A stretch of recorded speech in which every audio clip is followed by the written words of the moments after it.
Hi friends, VHS is back. Again? Seriously? This time with its 8th installment since the first movie premiered in 2012. And for a while now, they've been releasing on Shudder year after year every October. And although for me and for many, the first two are the best, we still keep watching them every time they come out. In its new installment, VHS brings us 6 stories that for the first time center on the Halloween theme.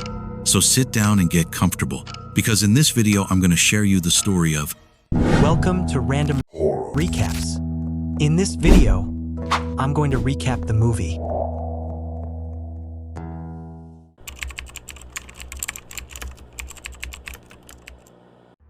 At the end of the 80 decade, the Octagon Company planned to launch a new soda product called Diet Phantasma, under the hand of Dr. Rothschild. The company brings in several subjects to test the product before it goes on sale. The problem is that the soda is made from extract of real poltergeists. What? Subject number 37 is the first to try the soda. Drink it now? Yes.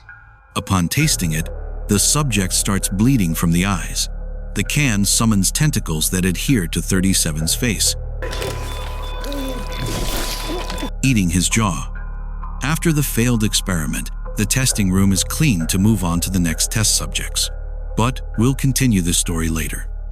Let's start with the first story. Coochie Coochie Coo. Lacey and Kaylee are high school students who are about to go to college. Because of that, they decide to go on one last Halloween night and record it for the memory.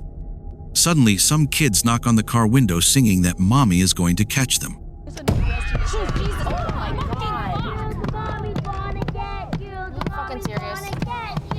Because they are too old to be trick-or-treating, Lacey makes them leave and tells them that mommy isn't real. Before leaving, the kids insult her. Bitch face! Yeah, what he said! By the way, what the hell is this footprint? The friends start trick-or-treating around the neighborhood. Well, they practically don't ask. They just go and steal the candy. They get high and dance. While they were walking, Kali overhears some neighborhood moms talking about the disappearance of an 8-year-old cheerleader that happened last year. Kaylee mentions it to her friend, but Lacey doesn't pay attention. Yeah, she was kind of asking for it in this slutty cheerleader costume. Rude. The friends, after walking the whole neighborhood, start eating the candy, until suddenly they notice a house they've never seen before, shining strangely. So they decide to go trick-or-treating there. Lacey knocks on the door, but no one answers. They decide to leave until someone comes out with a basket of candy. Lacey gets excited and asks her friend to go into the house. The friend, having more common sense than Lacey, wants to leave. But Lacey wants to have fun and isn't afraid of success. So she enters the house, forcing Kaylee to come in too. Upon entering, they encounter a fetid smell and spilled milk on the floor. Kaylee, seeing that this looks bad, is about to leave until the entity known as Mommy appears in front of them, giving them candy. When Lacey grabs the candy, they realize that in the basket there was a fetus, and now they're trapped.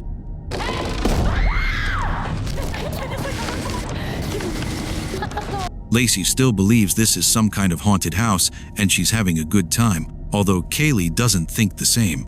The two find cages in a room and milk footprints on the floor. While looking for the exit, they realize the entrance door has disappeared. At that moment, the friends hear and witness the entity watching them while laughing. Coochie Coochie Coo.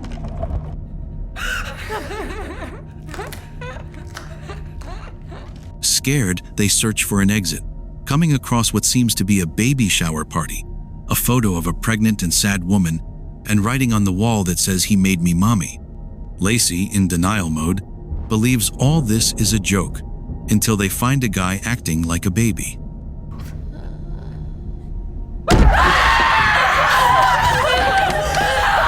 And not just him, but a girl who has a device to drink milk. Lacey and Kali pull her aside to get out the door, coming face to face with Mommy. The friends run looking for an exit, finding a room with windows, but in the room, they're not alone. Kaylee, upon seeing her, realizes that the girl is the missing cheerleader, now with a deformed face as if she were a baby. Kaylee tries to ask her for help to get out, but the girl starts screaming, attracting Mommy. The two friends run and lock themselves in another room. There they discover that Mommy is a woman who suffered a rape. Upon realizing she was going to have a child, she decided to take her own life to prevent it from being born. As regret, Mommy returns every Halloween, trapping young people to turn them into her children. The entity appears and crushes Lacey's ribs. The friends run and try to escape as best they can, but find no way out. Mommy sings a lullaby that puts Lacey to sleep. Mommy takes advantage and takes her away to turn her into her daughter. Lacey! Lacey! Kaylee, having tremendous ovaries, goes in search of her friend, only to discover that Lacey has already transformed into a baby, and she is the next victim.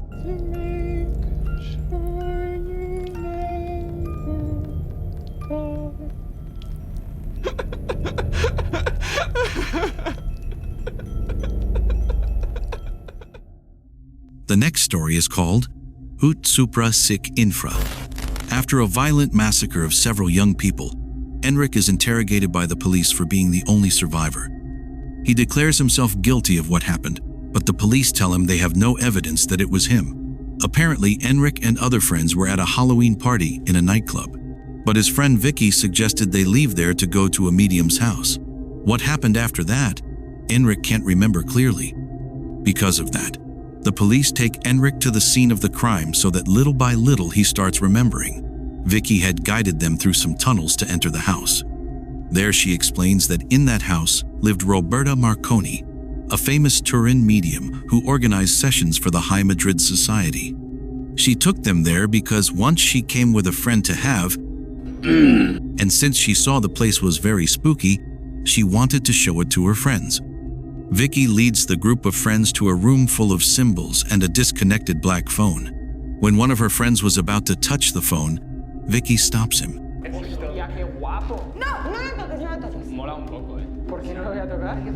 When the police take Enric to the same room, they bring out the phone to reconstruct the scene.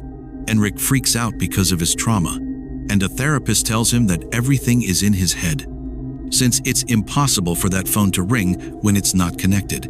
Enric had found an inscription on the wall that says, Supra Sic Infra, as above, so below. Enric, upon saying it 3 times out loud, the phone starts ringing. He approaches the phone, thinking it's all a joke from Vicky, even though she tells him to stop. He doesn't listen and answers the call. Are you stupid or something? Enric hears a voice and starts convulsing. In the present, the therapist asks Enric to say the phrase, "from the wall" again. Upon doing so, the phone rings again. Supra Sic Infra. But this time he doesn't answer, but one of the agents does, saying she hears nothing. At that moment, Enric starts convulsing again along with an officer. The phone starts levitating, and Enric vomiting eyes. He is possessed by the medium who makes the officers levitate, and then rips out their eyes one by one. That's gangster. That's gangster. Letting them fall. And why did the spirit of a medium want to rip out people's eyes? No idea, but that's how this story ends.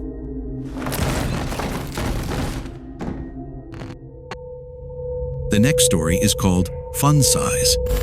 Lauren, Josh, Haley, and Austin leave a Halloween party disappointed because there were no sweets. So together they decide to go trick-or-treating to get some. Aren't you a little old to be trick-or-treating? No. Lauren and Josh show that they're engaged, and because of that, the neighbors agree to give them candy. But since they're sour candies, they decide to go around the block looking for better ones. On the way, Haley asks Lauren why she hasn't told Josh that she doesn't want to marry him. She responds that she doesn't want to hurt his feelings, so Haley pressures her to tell him.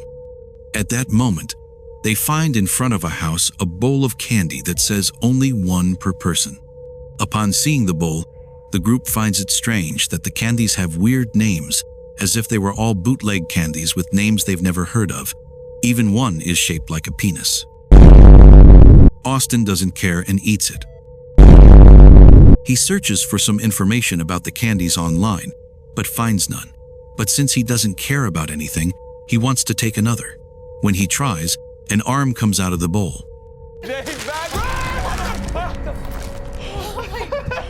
The friends laugh, thinking it's a joke, but the arm ends up taking Austin and Josh, who was helping him, inside the bowl. The girls get scared and call the police, but at that moment, the bowl floats toward them until it takes them to another dimension. The address is... The four appear in a factory warehouse where they are stalked. Lauren finds the same bowl that brought them there, and they go to see it, thinking it can take them back. But only caramel falls on Austin's head. At that moment, a being with a candy head called Fun Size appears. Upon seeing it, the group gets scared and starts running, looking for an exit. But it seems Fun Size has supernatural powers, and they can't escape from him. They find the exit, but it has a padlock. Austin finds the key, but Fun Size appears and takes him to put him in a machine. The friends try to get him out of there, but he is chopped into pieces, turning the parts of his body into candies. Wait a minute.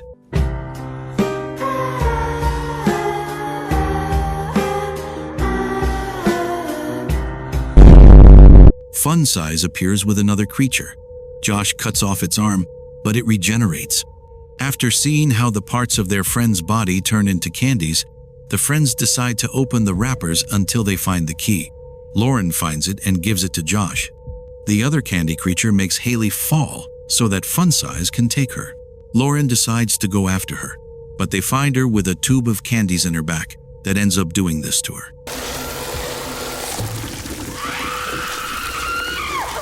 On her own, she gets into the machine, turning into candy too.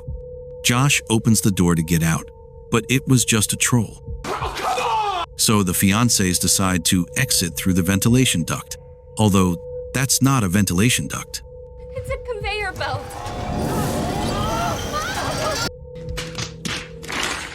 Seeing that they're about to die, Josh decides to marry Lauren right there, but she confesses that she doesn't want to marry him. In the end, Lauren was the only one who managed to get out of that dimension. Or maybe not.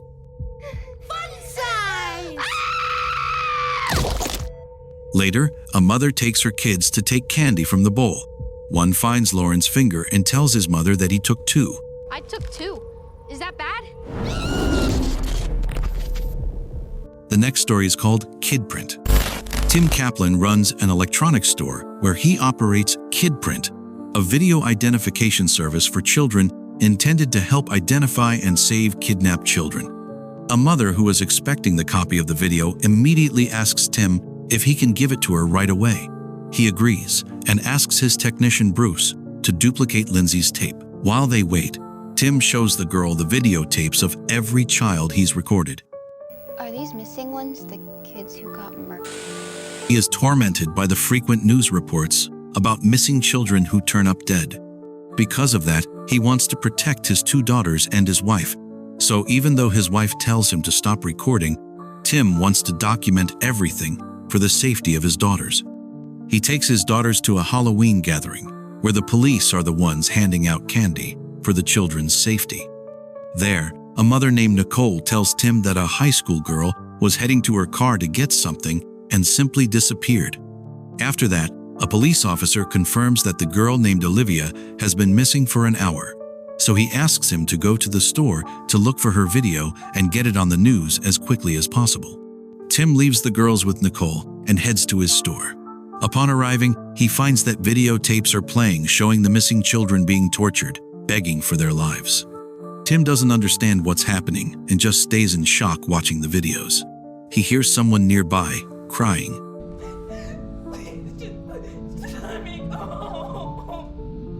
Upon checking, he finds that someone is recording Olivia. At that moment, the person attacks him. And we realize that this someone was Bruce. Can I be your girlfriend? Would that be okay with you? Who has been using the store's videos to locate and collect several children and teenagers so he can play with them and torture them.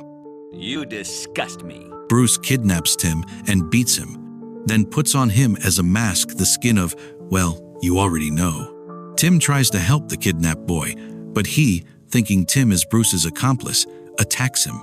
Bruce brings Olivia, who helps the boy, also believing Tim is guilty. The young people try to get out of the store until they are caught by Bruce.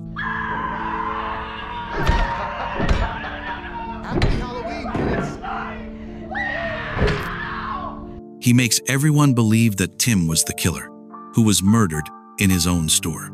His family, who decides not to speak to the media, has 24-hour police protection. And meanwhile, Bruce announces on the news that he will continue in charge of the store for the safety of the children.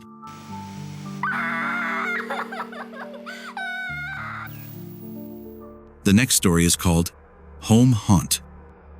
For years, Keith has set up a homemade haunted house for Halloween with his wife Nancy and his son Zach. Both he and his son love building it for the neighborhood and playing in it. But Zach has grown up into a bitter teenager who no longer wants to participate in this. Despite that, his father tries to make them spend one more Halloween like old times. But Zach can't stand it anymore. Keith, I'm done with all this bullshit. His mother convinces Zach to help his father and accompanies him to an antique store in search of items for their haunted house. On their search, Keith goes to the back of the store where he finds a music record called Halloween Horror. He takes it with him, and on Halloween night, he opens his haunted house for the whole neighborhood.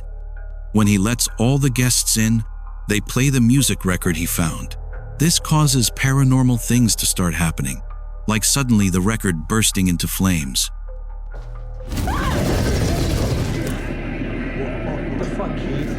When they venture into the haunted house, they get locked in, and the fake ghosts that Keith set up come to life, starting a massacre. Everybody run! The guests try to flee as best they can, but the ghosts aren't the only ones who have come to life.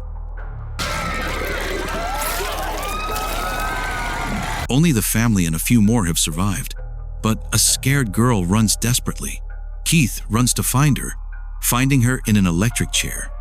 Another of his neighbors dies at the hands of an executioner that Nancy manages to defeat like a total Chad.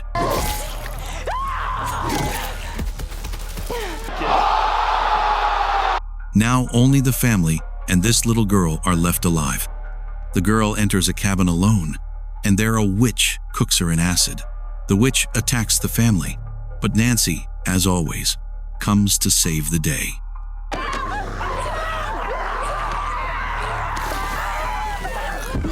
Keith, Nancy, and Zach escape from the haunted house, but so does the witch, who starts hunting every child who is trick-or-treating. In the end, every creature comes out of the House of Horrors, unleashing hell on Earth. And the last, Diet Phantasma. Continuing with the demonic ghost soda, the company tests with two other subjects, 38 and 39. 38 barely opens the can, and it's already burning his face.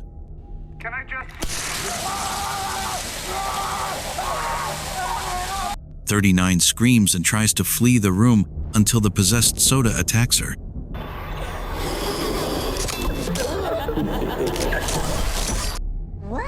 After cleaning the room again, the next test subject is girl number 40.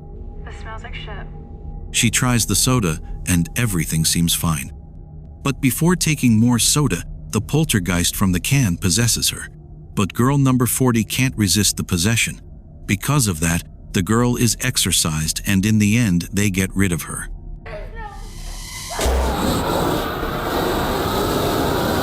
The next is subject number 41, a little boy who drinks the soda, which has only a little poltergeist extract. It tastes really good. The boy loves it, but feels nothing. Because of that, Dr. Rothschild orders them to increase the extract. but I think they overdid it. Too much. Desperate now, they test with 5 subjects.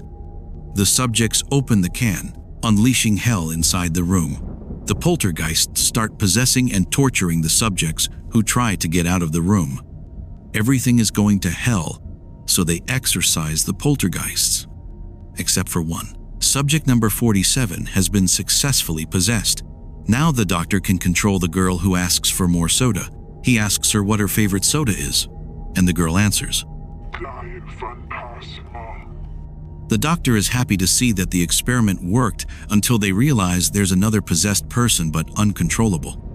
Although the experiment isn't 100% successful, the doctor doesn't care and orders everything packed and the sodas sent for sale. It's not ready! Get the fucking soda! In the end, the company sells the soda with subject 47 being the main face of the brand, starting their plan to possess children.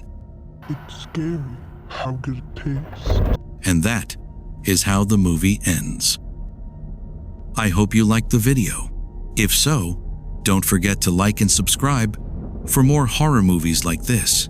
Until next time.